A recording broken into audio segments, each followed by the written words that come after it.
What's going on YouTube? Ted Awuga here. I wanted to make a video for a lot of people out there are confused about iPad 3 and iPad 4, the iPad mini. What's going on here? You got a lot of iPad options and a lot of people don't know which solution is right for them. So in this video, what I do is I break down everything, what each has over the other, primarily between the iPad 3 and the iPad 4, and then I recommend which one to buy. So without further ado, here we go. I have it written up here on my computer, that way I don't have to remember everything and I won't miss any feature. So first we're going to go with the iPad 3 and the iPad 4 display. They're the exact same size and the exact same resolution, clocking in at around 264 pixels per inch, meaning they're both Retina displays. And as far as tablets go, they're the highest resolution tablets available on the market today. So that's always good. The iPad 3 versus the iPad 4 camera. Same exact thing on the rear. And I believe the front-facing camera on the iPad 4 is a 1.2 megapixel, whereas the iPad 3 has a lower megapixel thing than the iPad 4 does. So the front-facing camera on the iPad 4 is slightly better, so you can expect better FaceTime chat with that. The processor. The iPad 3 already had a very powerful processor, the Apple A5 quad-core, and now, or I'm sorry, the dual-core A5, and now there is a quad-core, or not even, I don't even know if the A6 is a quad-core. It might be a dual-core, but Apple says it doubles the performance of the iPad 3. So expect twice as much performance.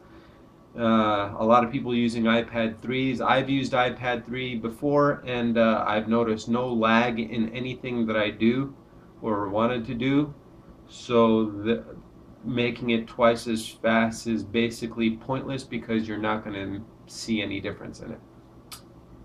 The iPad 3 versus the iPad 4 battery. Same exact thing. Nothing different there. The OS on the device, again, same exact thing, no difference.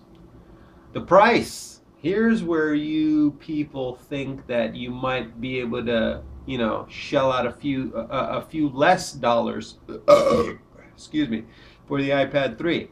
But in fact, you're sorely mistaken. The iPad 3 and the iPad 4 are the exact same price. So why buy a 3? Maybe 3 is your favorite number.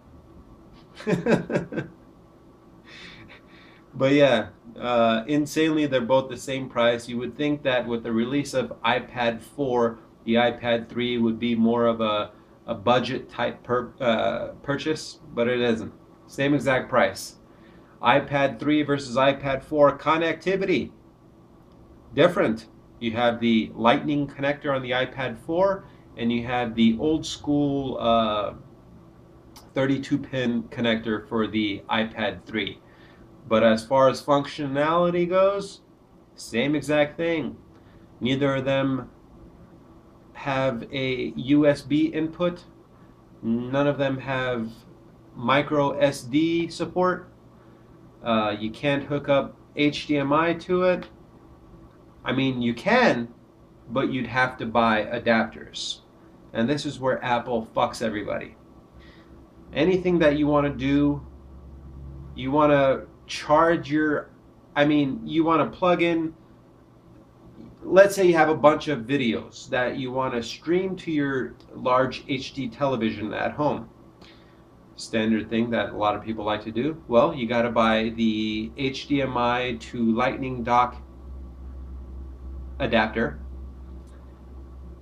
and while that's plugged in, of course, now you can't charge it. So doing multiple things as far as functionality goes at the same time on an iPad, even an iPhone, is a pain in the ass, and it's not really made for that kind of thing. So, bet you guys are asking, what will Tedawuga purchase? Well, neither. I personally think that the iPad, iPod, iPod Nano, iPad Mini, iPhone 5, all these Apple products have lately gone down the drain. It seems that innovation and Apple are not hand in hand anymore. Let me break this down for you. A lot of people watching these videos are gamers, and let me break it down. And I might get a lot of shit for this, but then I'm just speaking the truth. Take these two examples. First, you have Call of Duty, and then you have Battlefield. Both of them are first-person shooters, primarily used for online multiplayer. They're army-type games. But you have a Call of Duty, which gets released every year with no change, and yet it still manages to outsell every other game on the market. Whereas you have Battlefield 3, a game that comes out, maybe every other year, every 3 years, whatnot, and it's really good. You get a very good product with that game, but yet it sells less than Call of Duty. Here's where this is exactly Apple's model too. So a lot of people that bought iPad 3, I mean, that thing just came out in March. They're probably pissed as fuck. They probably hate Apple right now because you just paid $500 for an iPad 3, but if you waited, I don't know, 5-6 months, you could have gotten an iPad 4 with literally twice as much power as an iPad 3 does. Keep in mind that this power is pointless, but still, for the same money, you could have gotten a better device.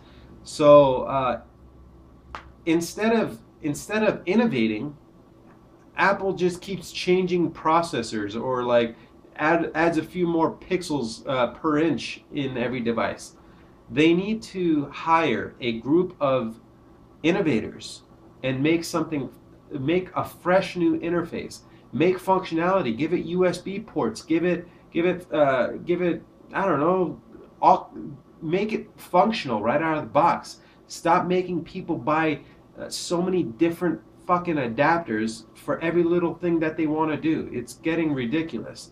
And I really hope that people start seeing this and stop buying a lot of these products so that it forces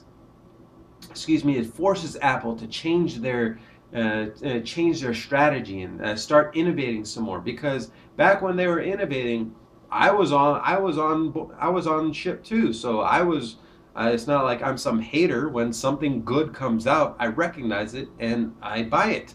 So frankly, I'm not getting any one of these tablets. I was gonna get a Surface, but I don't know. I went and played with the Surface RT a little bit and wasn't too crazy about it.